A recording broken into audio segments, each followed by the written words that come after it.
El libro del Éxodo. Capítulo 35. Luego Moisés mandó a llamar a toda la comunidad de Israel y dijo: Estas son las instrucciones que el Señor ha ordenado que obedezcan. Tienen 6 días en la semana para hacer su trabajo habitual, pero el 7º día será un día de descanso absoluto, un día santo, dedicado al Señor. Cualquiera que trabaje ese día será ejecutado. Ni siquiera encenderán fuego en sus casas en el día de descanso. Luego Moisés le dijo a toda la comunidad de Israel: Esto es lo que el Señor ha ordenado. Junten una ofrenda sagrada para el Señor. Que todas las personas de corazón generoso presenten al Señor las siguientes ofrendas: oro, plata y bronce, hilo azul, púrpura y escarlata, lino fino y pelo de cabra para tela, pieles de carnero curtidas y cuero de cabra de la mejor calidad, madera de acacia, aceite de oliva para las lámparas, especias para el aceite de la unción y para el incienso aromático, piedras de ónice y otras piedras preciosas para incrustar en el efod y en el pectoral del sacerdote. Vengan todos los que sean hábiles artesanos y construyan todo lo que el Señor ha ordenado: el tabernáculo y la carpa sagrada, la cubierta, los broches, los soportes, los travesaños, los postes y las bases, el arca y las varas para transportarla, la tapa del arca, el lugar de la expiación, la cortina interior que protege el arca, la mesa con las varas para transportarla y todos sus utensilios, el pan de la presencia, para el alumbrado, el candelabro, sus accesorios, las copas para las lámparas y el aceite de oliva para la iluminación, el altar del incienso y las varas para transportarlo,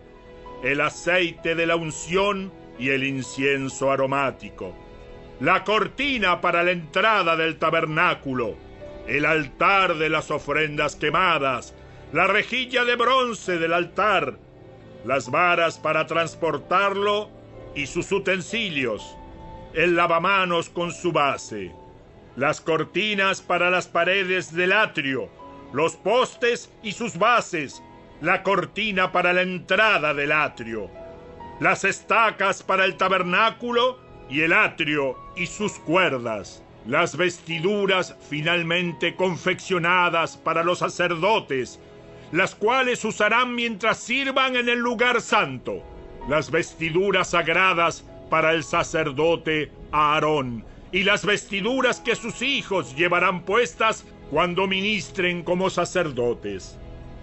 Entonces toda la comunidad de Israel se despidió de Moisés, y cada cual regresó a su carpa. Todos aquellos con el corazón motivado y el espíritu conmovido regresaron con ofrendas sagradas al Señor. Trajeron todos los materiales que se necesitaban para levantar el tabernáculo, para realizar las ceremonias y para confeccionar las vestiduras sagradas. Vinieron todos los que tenían el corazón dispuesto, tanto hombres como mujeres, y trajeron al Señor sus ofrendas de oro, broches, aretes, anillos y collares. Presentaron toda clase de objetos de oro como una ofrenda especial para el Señor. Todos los que poseían hilo azul, púrpura y escarlata, lino fino y pelo de cabra para tela, pieles de carnero curtidas y cuero de cabra de la mejor calidad, los traían voluntariamente. Además, todos los que tenían objetos de plata o de bronce los entregaron como una ofrenda sagrada al Señor. Y quienes tenían madera de acacia la dispusieron para que se usara en el proyecto. Todas las mujeres que tenían habilidades para la costura y el tejido prepararon hilo azul, púrpura y escarlata y tela de lino fino y los entregaron. Todas las mujeres de buena voluntad pusieron en práctica su habilidad para hilar el pelo de cabra. Los líderes entregaron piedras de ónice y otras piedras preciosas para incrustarlas en el efod y en el pectoral del sacerdote. También contribuyeron con especias y aceite de oliva para el alumbrado, el aceite de la unción y el incienso aromático.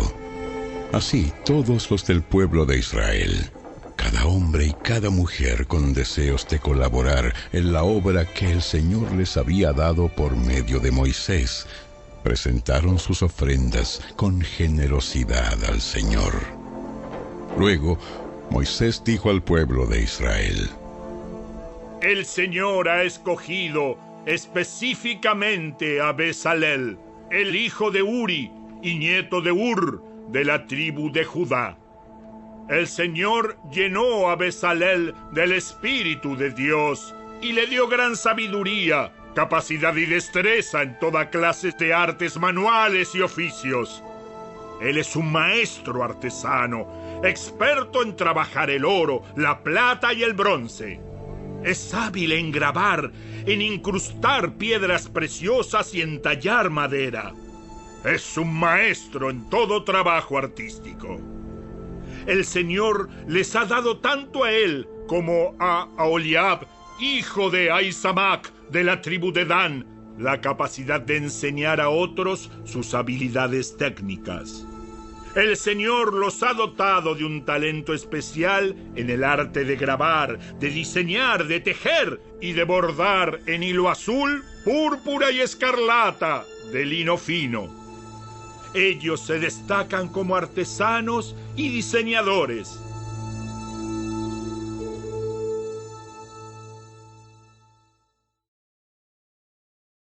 Capítulo 36.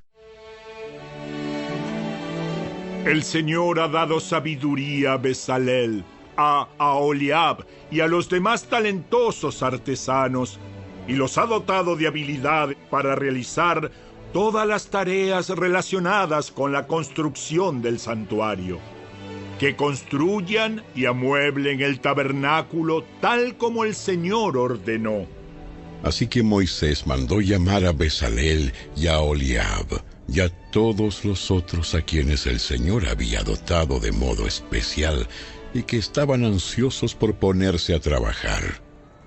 Moisés les entregó los materiales que el pueblo de Israel había donado como ofrendas sagradas para completar la construcción del santuario.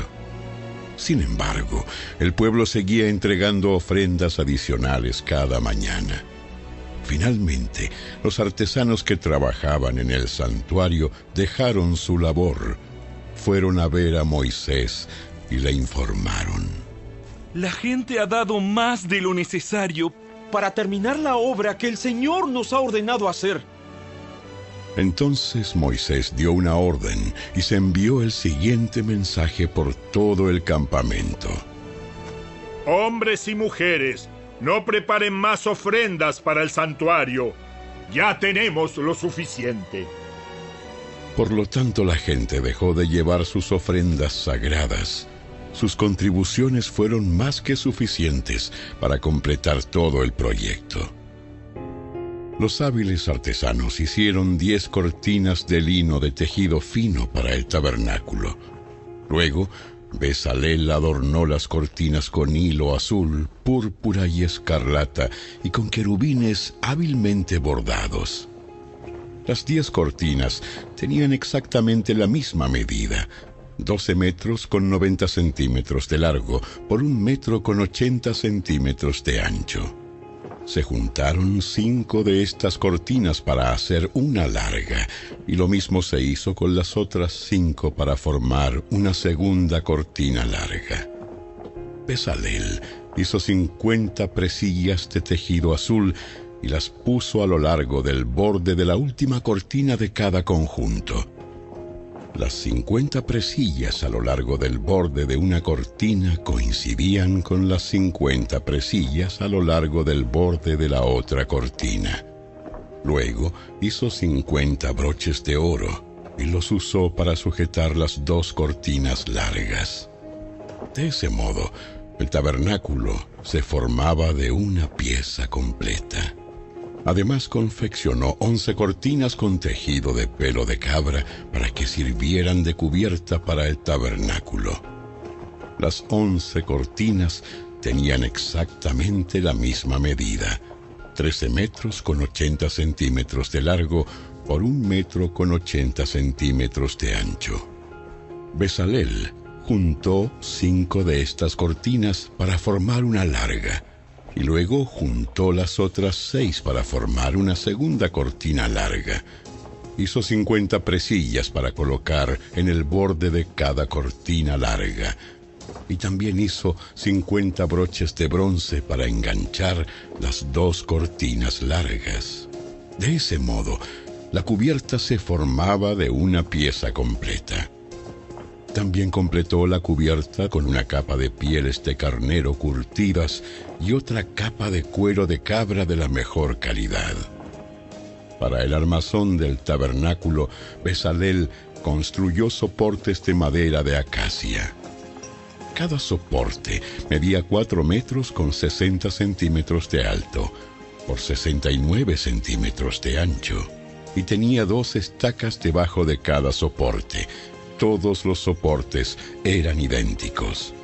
Bezalel construyó 20 de estos soportes para sostener las cortinas del lado sur del tabernáculo. Hizo también 40 bases de plata, 2 bases por cada soporte, y las estacas encajaban firmemente en las bases. Para el lado norte del tabernáculo construyó otros 20 soportes, con sus 40 bases de plata, 2 bases por cada soporte. Hizo 6 soportes para la parte posterior, es decir, el lado occidental del tabernáculo, junto con 2 soportes más para reforzar las esquinas de la parte posterior del tabernáculo. Los soportes de las esquinas estaban emparejados por abajo y firmemente sujetados por arriba con un solo anillo. Esto formaba un solo esquinero. Ambos esquineros se hicieron de la misma manera. Así que había 8 soportes en la parte posterior del tabernáculo sobre 16 bases de plata, 2 bases por cada soporte. Después hizo travesaños de madera de acacia para unir las estructuras, 5 travesaños para el lado norte del tabernáculo y 5 para el lado sur. Preparó también 5 travesaños para la parte posterior del tabernáculo, que da al occidente. Fijó el travesaño central a la mitad de la altura de los soportes, el cual pasaba de un extremo del tabernáculo al otro. Recubrió de oro los soportes e hizo anillos de oro para sostener los travesaños, y también recubrió de oro los travesaños. Para el interior del tabernáculo, Bezalel hizo una cortina especial de lino de tejido fino. La adornó con hilo azul, púrpura y escarlata, y con querubines hábilmente bordados. Para colgar la cortina, hizo 4 postes de madera de acacia y 4 ganchos de oro. También recubrió de oro los postes y los colocó en 4 bases de plata. Luego confeccionó otra cortina para la entrada de la carpa sagrada. La elaboró con lino de tejido fino y la bordó con diseños refinados, usando hilo azul, púrpura y escarlata. La cortina fue colgada de ganchos de oro que estaban sujetos a 5 postes. Los postes con sus capiteles decorativos y ganchos estaban recubiertos de oro, y las 5 bases eran de bronce fundido.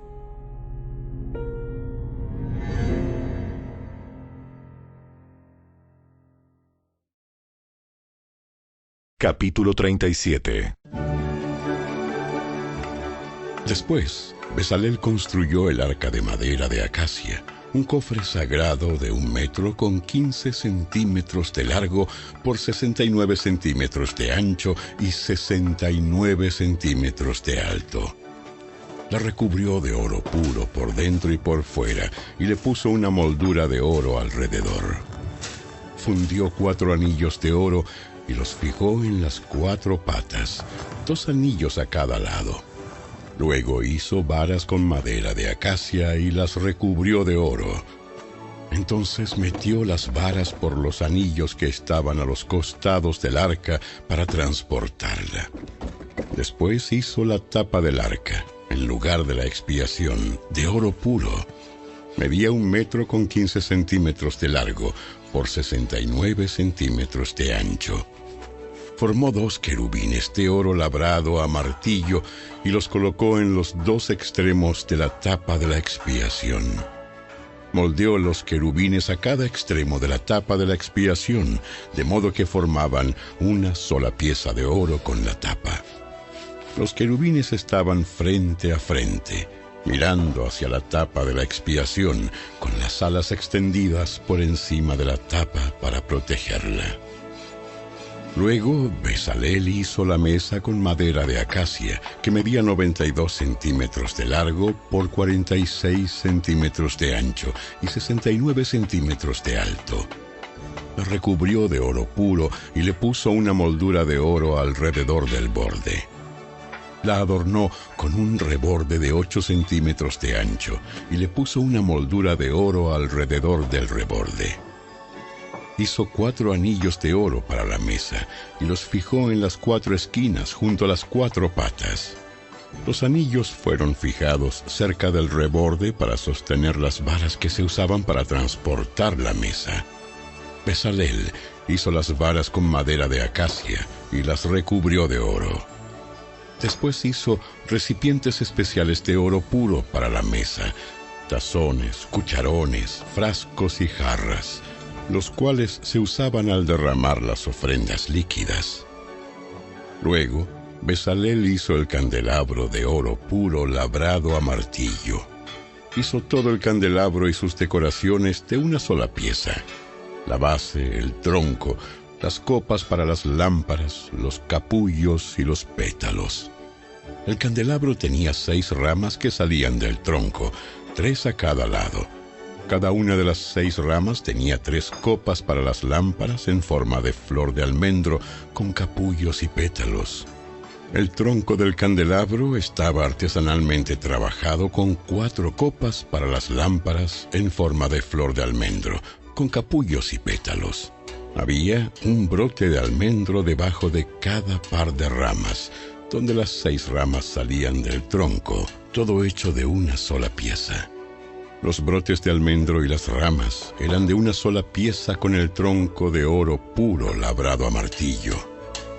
También hizo 7 lámparas para el candelabro, las despabiladeras de las lámparas y las bandejas, todo de oro puro. Para hacer el candelabro completo, junto con sus accesorios, se usaron 34 kilos de oro puro. Después Bezalel construyó con madera de acacia el altar para quemar el incienso.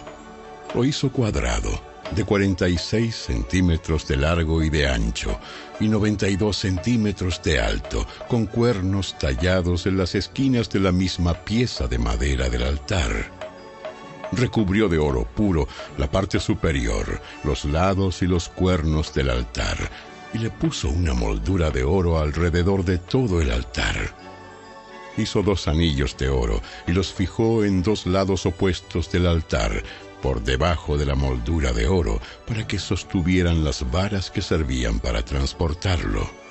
También hizo las varas con madera de acacia y las recubrió de oro.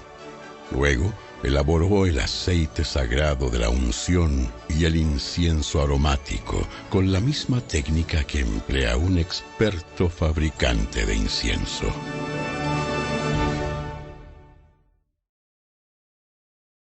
Capítulo 38. Luego, Bezalel construyó con madera de acacia el altar de las ofrendas quemadas. Era cuadrado, de 2 metros con 30 centímetros de ancho y de largo, y 1 metro con 40 centímetros de alto. Hizo cuernos en cada una de las 4 esquinas, de modo que el altar y los cuernos formaban una sola pieza. Recubrió con bronce el altar. También hizo de bronce todos los utensilios para el altar: recipientes para las cenizas, palas, tazones, tenedores para la carne y braseros. Luego hizo una rejilla de bronce y la instaló a la mitad de la altura del altar, debajo del borde. Después fundió 4 anillos y los fijó a las 4 esquinas de la rejilla de bronce para que sostuvieran las varas que se usaban para transportar el altar. Hizo las varas con madera de acacia y las recubrió de bronce. Metió las varas por los anillos que estaban a los lados del altar. El altar era hueco y estaba hecho con tablas.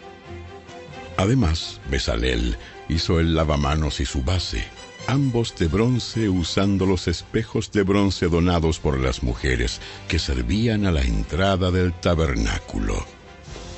Después, Bezalel hizo el atrio, el cual estaba encerrado con cortinas de lino de tejido fino. Las cortinas del lado sur medían 46 metros de largo y estaban sostenidas por 20 postes, encajados firmemente en 20 bases de bronce. Bezalel colgó las cortinas con ganchos y anillos de plata. Luego confeccionó un conjunto de cortinas semejante para el lado norte, de 46 metros de largo, sostenidas por 20 postes encajados firmemente en bases de bronce. Y también colgó las cortinas con ganchos y anillos de plata. Las cortinas del lado occidental del atrio medían 23 metros de largo y estaban colgadas con ganchos y anillos de plata y sostenidas por 10 postes encajados en 10 bases. El lado oriental del atrio, o sea, el frente, también medía 23 metros de largo.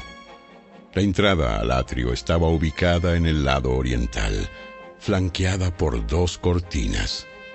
La cortina del lado derecho tenía 6 metros con 90 centímetros de largo y estaba sostenida por 3 postes encajados en 3 bases. La cortina del lado izquierdo también medía 6 metros con 90 centímetros de largo y estaba sostenida por 3 postes encajados en 3 bases. Todas las cortinas que se usaron para el atrio eran de lino de tejido fino. Cada poste tenía una base de bronce y todos los ganchos y los anillos eran de plata. Los capiteles de los postes del atrio estaban recubiertos de plata y los anillos para sostener las cortinas eran de plata. Para la entrada del atrio confeccionó una cortina de lino de tejido fino y la adornó con un hermoso bordado de hilo azul, púrpura y escarlata. Medía 9 metros con 20 centímetros de largo y 2 metros con 30 centímetros de alto, igual que las cortinas de las paredes del atrio. Estaba sostenida por 4 postes, cada uno encajado firmemente en su propia base de bronce.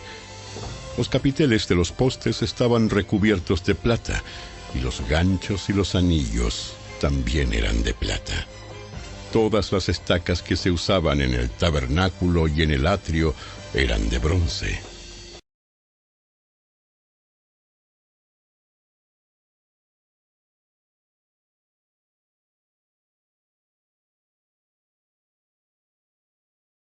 El libro de Reyes.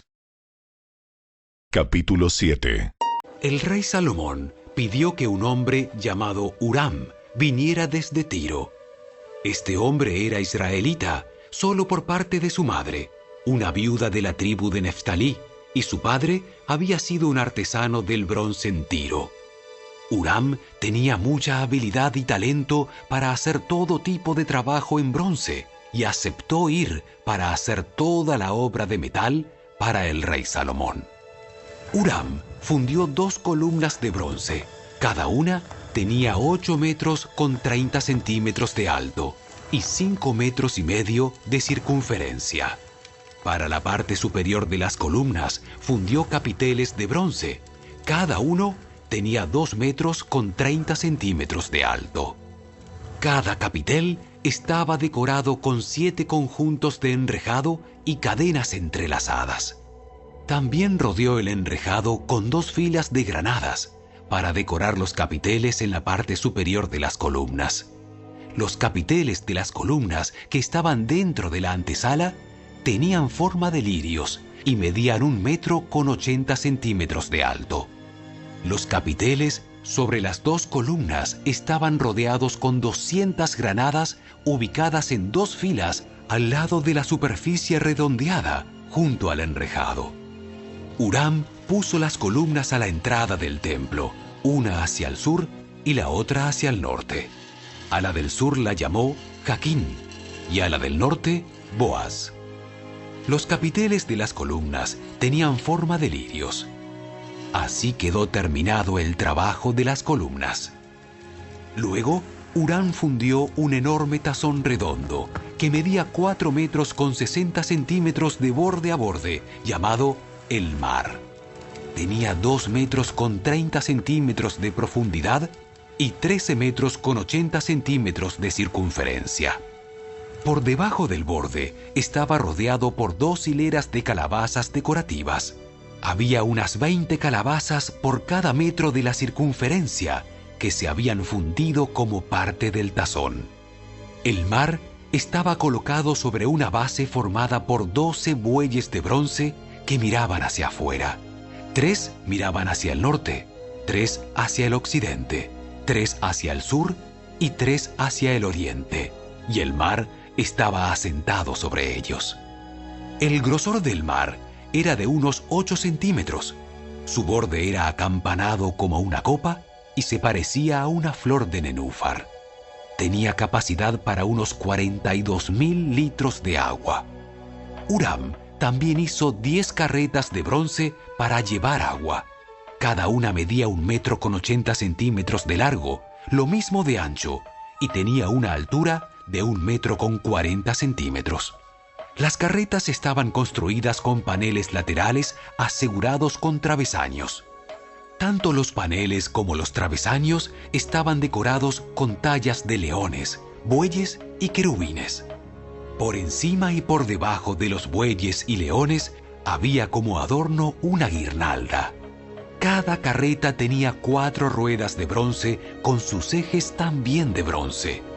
En las esquinas contaban con unos soportes para los tazones de bronce. Estos soportes estaban decorados a cada lado con tallas de guirnaldas. En la parte superior de cada carreta había un marco redondo para el tazón. Ese marco sobresalía 46 centímetros por encima de la carreta, como un pedestal redondo. La abertura del marco medía 69 centímetros de lado a lado y estaba decorada por fuera con tallas de guirnaldas. Los paneles de las carretas eran cuadrados, no redondos. Debajo de los paneles había 4 ruedas conectadas a ejes que se habían fundido en una sola pieza con la carreta. Las ruedas tenían 69 centímetros de diámetro y eran semejantes a ruedas de carruajes. Los ejes, los rayos, los bordes y los cubos se fundieron con bronce derretido. Cada una de las 4 esquinas de las carretas tenía un agarradero que también se había fundido en una sola pieza con la carreta. A lo largo de la parte superior de cada carreta había un borde que medía 23 centímetros de ancho. Los soportes de las esquinas y los paneles laterales se fundieron en unidad en una sola pieza con la carreta. Los paneles y los soportes de las esquinas estaban decorados con tallas de querubines, leones y palmeras, colocados según el espacio disponible, y había guirnaldas por todos lados. Las 10 carretas para llevar agua eran del mismo tamaño y fueron hechas iguales, pues cada una fue fundida en el mismo molde. Huram también hizo 10 tazones de bronce más pequeños, uno para cada carreta. Cada tazón medía 1 metro con 80 centímetros de diámetro y tenía capacidad para 840 litros de agua. puso 5 carretas en el lado sur del templo y 5 en el lado norte. El gran tazón de bronce, llamado el Mar, fue ubicado cerca de la esquina suroriental del templo. También hizo los lavamanos, las palas y los tazones que se necesitaban. Finalmente, Huram terminó todo el trabajo que el rey Salomón le había asignado que hiciera para el templo del Señor. Las 2 columnas, los 2 capiteles con forma de tazón en la parte superior de las columnas, las 2 redes de cadenas entrelazadas que decoraban los capiteles, las 400 granadas que colgaban de las cadenas sobre los capiteles, 2 filas de granada por cada red de cadenas que decoraban los capiteles sobre las columnas, las 10 carretas para llevar agua que sostenían los 10 tazones, el mar y los 12 bueyes que lo sostenían, y los recipientes para la ceniza, las palas y los tazones. Huram hizo todos estos objetos de bronce bruñido para el templo del Señor, tal como le había indicado el rey Salomón. El rey mandó que se fundieran en moldes de barro en el valle del Jordán, entre Sucot y Zaretán. Salomón no pesó los utensilios porque eran muchos. El peso del bronce no se pudo medir. Salomón también hizo todo el mobiliario para el templo del Señor, el altar de oro, la mesa de oro para el pan de la presencia, los candelabros de oro macizo, 5 en el sur y 5 en el norte, frente al lugar santísimo, las decoraciones de flores, las lámparas y las tenazas, todo de oro, los cuencos pequeños, las despabiladeras para las lámparas, los tazones, los cucharones y los recipientes para quemar incienso, todo de oro macizo, y las puertas para las entradas al lugar santísimo y al salón principal del templo, con el frente revestido de oro. Así terminó el rey Salomón todo su trabajo para el templo del Señor. Luego trajo todos los obsequios que su padre David había consagrado, la plata, el oro y los diversos objetos, y los guardó en los tesoros del templo del Señor.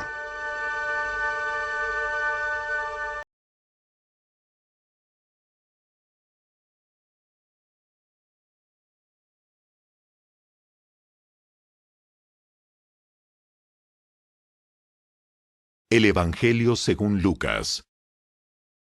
Capítulo 22. Mientras Jesús hablaba, se acercó una multitud, liderada por Judas, uno de los 12 discípulos. Judas caminó hacia Jesús para saludarlo con un beso. Entonces Jesús le dijo: Judas, ¿con un beso traicionas al Hijo del Hombre? Cuando los otros discípulos vieron lo que estaba por suceder, exclamaron: Señor, ¿peleamos? Trajimos las espadas. Y uno de ellos hirió al esclavo del sumo sacerdote cortándole la oreja derecha. Pero Jesús dijo: ¡Basta! Y tocó la oreja del hombre y lo sanó. Entonces Jesús habló a los principales sacerdotes, a los capitanes de la guardia del templo y a los ancianos que habían venido a buscarlo. ¿Acaso soy un peligroso revolucionario para que vengan con espadas y palos para arrestarme? ¿Por qué no me arrestaron en el templo? Estuve allí todos los días. Pero este es el momento de ustedes, el tiempo en que reina el poder de la oscuridad. Entonces lo arrestaron y lo llevaron a la casa del sumo sacerdote. Y Pedro lo siguió de lejos. Los guardias encendieron una fogata en medio del patio y se sentaron alrededor, y Pedro se sumó al grupo. Una sirvienta lo vio a la luz de la fogata y comenzó a mirarlo fijamente. Por fin dijo: ¡Ey! Este hombre era uno de los seguidores de Jesús. Pero Pedro lo negó. Mujer, ni siquiera lo conozco. Después de un rato, alguien más lo vio y dijo: seguramente tú eres uno de ellos. No, hombre, no lo soy. Alrededor de una hora más tarde, otra persona insistió: Seguro este es uno de ellos, porque también es Galileo. Pero Pedro dijo: Hombre, no sé de qué hablas. Inmediatamente, mientras aún hablaba, el gallo cantó. En ese momento el Señor se volvió y miró a Pedro. De repente, las palabras del Señor pasaron rápidamente por la mente de Pedro. Mañana por la mañana, antes de que cante el gallo, negarás 3 veces que me conoces. Y Pedro salió del patio, llorando amargamente. Los guardias que estaban a cargo de Jesús comenzaron a burlarse de él y a golpearlo. Le vendaron los ojos y le decían: ¡Profetízanos! ¿Quién te golpeó esta vez?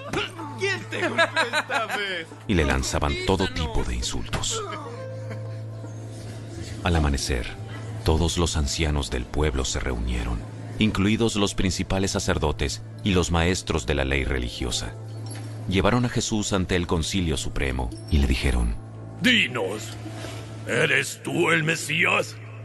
Si lo dijera, no me creerían. Y si yo les hiciera una pregunta, ustedes no me la contestarían. Sin embargo, desde ahora, el Hijo del Hombre estará sentado en el lugar de poder, a la derecha de Dios. Todos gritan: Entonces, ¿afirmas que eres el Hijo de Dios? Ustedes dicen que lo soy. ¿Para qué necesitamos otros testigos? ¡Nosotros mismos lo oímos decirlo!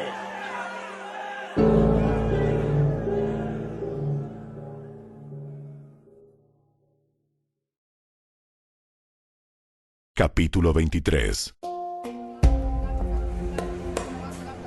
Entonces todo el concilio llevó a Jesús ante Pilato, el gobernador romano. Comenzaron a presentar su caso. Este hombre ha estado llevando al pueblo por mal camino al decirles que no paguen los impuestos al gobierno romano y al afirmar que él es el Mesías, un rey. Entonces Pilato le preguntó: ¿Eres tú el rey de los judíos? Jesús contestó: Tú lo has dicho.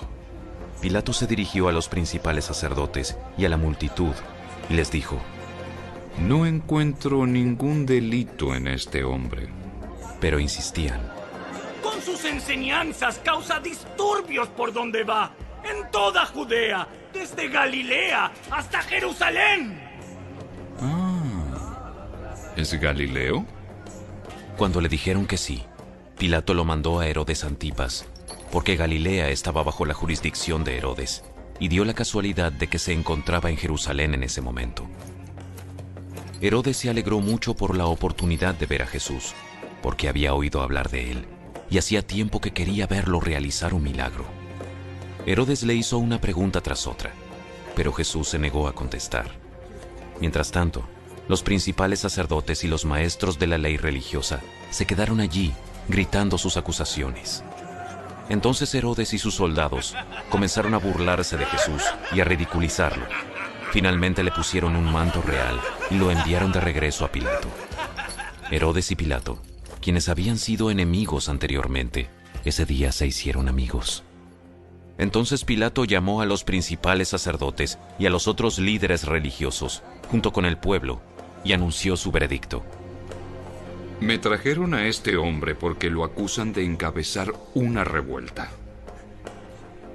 Detenidamente lo he examinado al respecto en presencia de ustedes y lo encuentro inocente. Herodes llegó a la misma conclusión y me lo devolvió. Este hombre no ha hecho nada que merezca la pena de muerte. Así que lo haré azotar y luego lo pondré en libertad. Pero un gran clamor surgió de la multitud y a una voz la gente gritó: Barrabás estaba en prisión por haber participado en un levantamiento contra el gobierno en Jerusalén y por asesinato. Pilato discutió con ellos porque quería poner en libertad a Jesús, pero la multitud seguía gritando: ¡Crucifícalo! ¡Crucifícalo! Por tercera vez, insistió Pilato: ¿Por qué? ¿Qué crimen ha cometido? No encuentro ninguna razón para condenarlo a muerte. Lo haré azotar y luego lo soltaré. Pero la turba gritó cada vez más fuerte, exigiendo que Jesús fuera crucificado, y sus voces prevalecieron.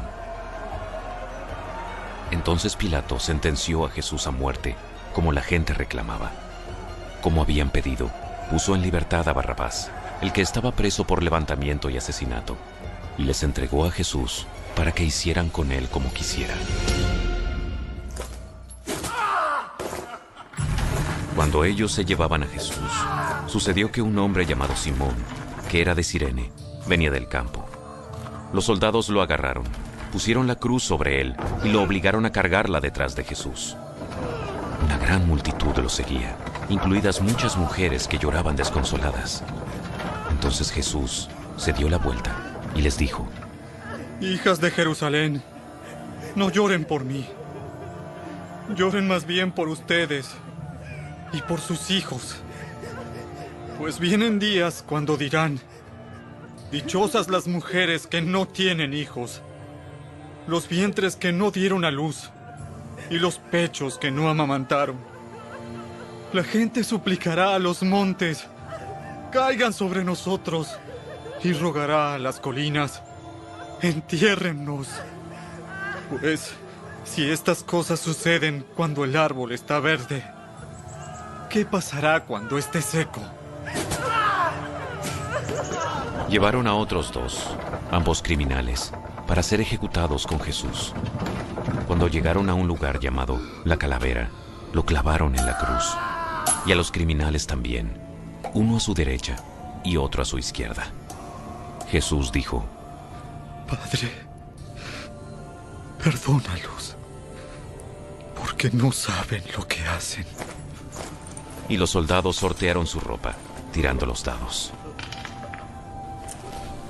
La multitud observaba y los líderes se burlaban. ¡Salvó a otros! ¡Que se salve a sí mismo si de verdad es el Mesías de Dios! ¡El elegido! Los soldados también se burlaban de él al ofrecerle vino agrio para beber y exclamaron: ¡Si eres el rey de los ¡Si eres el rey! ¡Sálvate a ti mismo!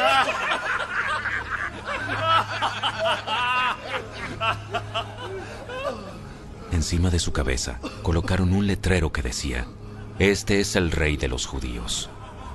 Uno de los criminales colgados junto a él se burló. ¿Haz que eres el Mesías?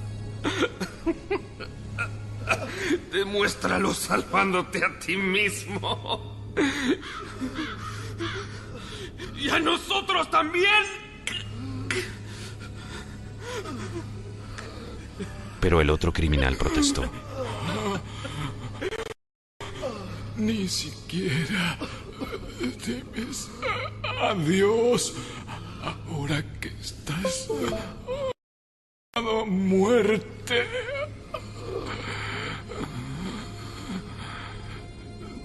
Nosotros merecemos morir por nuestros crímenes. Pero este hombre no ha hecho nada malo. Luego dijo: Jesús, acuérdate de mí cuando vengas en tu reino. Te aseguro que hoy estarás conmigo en el paraíso.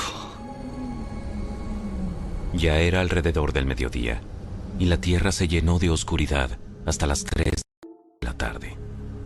La luz del sol desapareció, y de repente, la cortina del santuario del templo se rasgó por la mitad.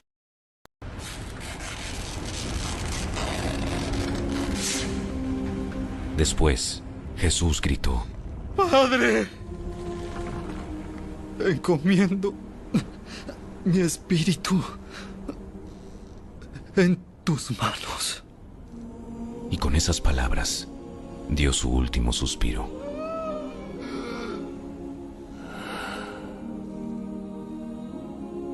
Cuando el oficial romano encargado de la ejecución vio lo que había sucedido, adoró a Dios y dijo: Este hombre era inocente de verdad.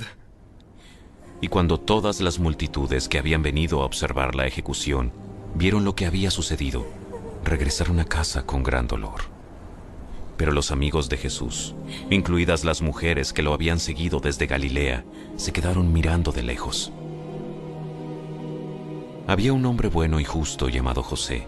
Era miembro del Concilio Supremo Judío, pero no había estado de acuerdo con la decisión y las acciones de los otros líderes religiosos. Era de la ciudad de Judea, llamada Arimatea, y esperaba la venida del reino de Dios. Fue a Pilato y le pidió el cuerpo de Jesús. Luego bajó el cuerpo de la cruz, lo envolvió en un largo lienzo de lino y lo colocó en una tumba nueva que había sido tallada en la roca. Esto sucedió el viernes por la tarde, el día de preparación, cuando el día de descanso estaba por comenzar. Mientras llevaban el cuerpo, las mujeres de Galilea iban detrás y vieron la tumba donde lo colocaron. Luego fueron a sus casas y prepararon especias y ungüentos para ungir el cuerpo de Jesús. Pero cuando terminaron, ya había comenzado el día de descanso, así que descansaron como ordena la ley.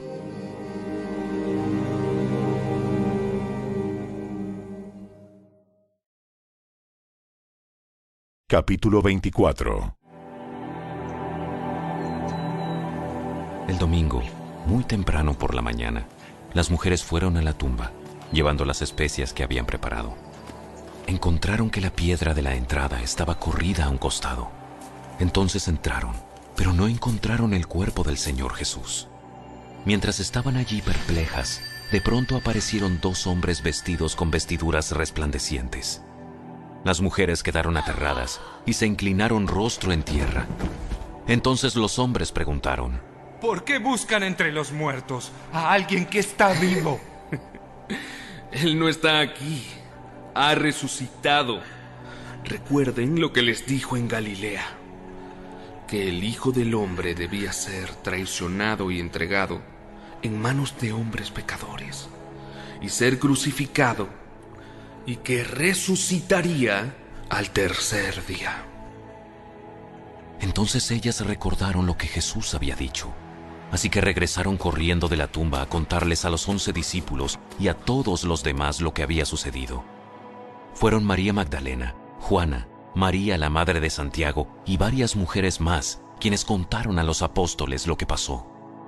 Pero a los hombres el relato les pareció una tontería y no les creyeron. Sin embargo, Pedro se levantó de un salto y corrió a la tumba para ver por sí mismo. Agachándose, miró hacia adentro y vio solo los lienzos de lino vacíos.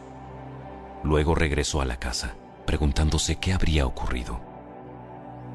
Ese mismo día, 2 de los seguidores de Jesús iban camino al pueblo de Emaús, a unos 11 kilómetros de Jerusalén. Al ir caminando, hablaban acerca de las cosas que habían sucedido. Mientras conversaban y hablaban, de pronto Jesús mismo se apareció y comenzó a caminar con ellos. Pero Dios impidió que lo reconocieran. Él les preguntó: ¿de qué vienen discutiendo tan profundamente por el camino? Se detuvieron de golpe, con sus rostros cargados de tristeza. Entonces uno de ellos, llamado Cleofás, contestó: tú debes ser la única persona en Jerusalén que no oyó acerca de las cosas que han sucedido allí en los últimos días. ¿Qué cosas? Las cosas que le sucedieron a Jesús, el hombre de Nazaret. Era un profeta que hizo milagros poderosos, y también era un gran maestro a los ojos de Dios y de todo el pueblo. Sin embargo, los principales sacerdotes y otros líderes religiosos lo entregaron para que fuera condenado a muerte, y lo crucificaron. Nosotros teníamos la esperanza de que fuera el Mesías, que había venido para rescatar a Israel. Todo esto sucedió hace 3 días. No obstante, algunas mujeres de nuestro grupo de seguidores fueron a su tumba esta mañana temprano y regresaron con noticias increíbles. Dijeron que el cuerpo había desaparecido y que habían visto ángeles, quienes les dijeron que Jesús está vivo. Algunos de nuestros hombres corrieron para averiguarlo, y efectivamente el cuerpo no estaba, tal como las mujeres habían dicho. ¡Qué necios son! Les cuesta tanto creer todo lo que los profetas escribieron en las Escrituras. ¿Acaso no profetizaron claramente que el Mesías tendría que sufrir todas esas cosas antes de entrar en su gloria? Entonces Jesús los guió por los escritos de Moisés y de todos los profetas, explicándoles lo que las Escrituras decían acerca de él mismo. Para entonces ya estaban cerca de Emaús y del final del viaje. Jesús hizo como que iba a seguir adelante, pero ellos le suplicaron: «Quédate con nosotros esta noche, ya que se está haciendo tarde». Entonces los acompañó a la casa. Al sentarse a comer, tomó el pan y lo bendijo. Luego lo partió y se lo dio a ellos. De pronto, se les abrieron los ojos y lo reconocieron. Y en ese instante, Jesús desapareció. Entonces se dijeron el uno al otro: ¿No ardía nuestro corazón cuando nos hablaba en el camino y nos explicaba las Escrituras? En menos de una hora, estaban de regreso a Jerusalén. Allí encontraron a los 11 discípulos y a los otros que se habían reunido con ellos, quienes decían: ¡El Señor ha resucitado de verdad! ¡Se le apareció a Pedro! ¡Se le apareció a Pedro! Luego los dos de Emaús les contaron cómo Jesús se les había aparecido mientras iban por el camino y cómo lo habían reconocido cuando partió el pan. Entonces, justo mientras contaban la historia, de pronto Jesús mismo apareció de pie en medio de ellos. La paz sea con ustedes. Pero todos quedaron asustados y temerosos. Pensaban que veían un fantasma. ¿Por qué están asustados? ¿Por qué tienen el corazón lleno de dudas? Miren mis manos. Miren mis pies. Pueden ver que de veras soy yo. Tóquenme y asegúrense de que no soy un fantasma, pues los fantasmas no tienen cuerpo, como ven que yo tengo. Mientras hablaba, él les mostró sus manos y sus pies. Aún así, ellos seguían sin creer, llenos de alegría y asombro. Entonces les preguntó: ¿tienen aquí algo para comer? Le dieron un pedazo de pescado asado, y él lo comió mientras ellos miraban. Entonces dijo: cuando estaba con ustedes antes, les dije que tenía que cumplirse todo lo escrito acerca de mí en la ley de Moisés, en los profetas y en los salmos. Entonces les abrió la mente para que entendieran las Escrituras, y dijo: efectivamente, se escribió hace mucho tiempo que el Mesías debería sufrir, morir y resucitar al tercer día. También se escribió que este mensaje se proclamaría con la autoridad de su nombre a todas las naciones, comenzando con Jerusalén. Hay perdón de pecados para todos los que se arrepientan. Ustedes son testigos de todas estas cosas. Ahora enviaré al Espíritu Santo, tal como prometió mi Padre. Pero quédense aquí, en la ciudad, hasta que el Espíritu Santo venga y los llene con poder del cielo. Entonces Jesús los llevó a Betania, levantó sus manos al cielo y los bendijo. Mientras los bendecía, los dejó y fue levantado al cielo. Entonces ellos lo adoraron y regresaron a Jerusalén llenos de gran alegría, y pasaban todo su tiempo en el templo, adorando a Dios.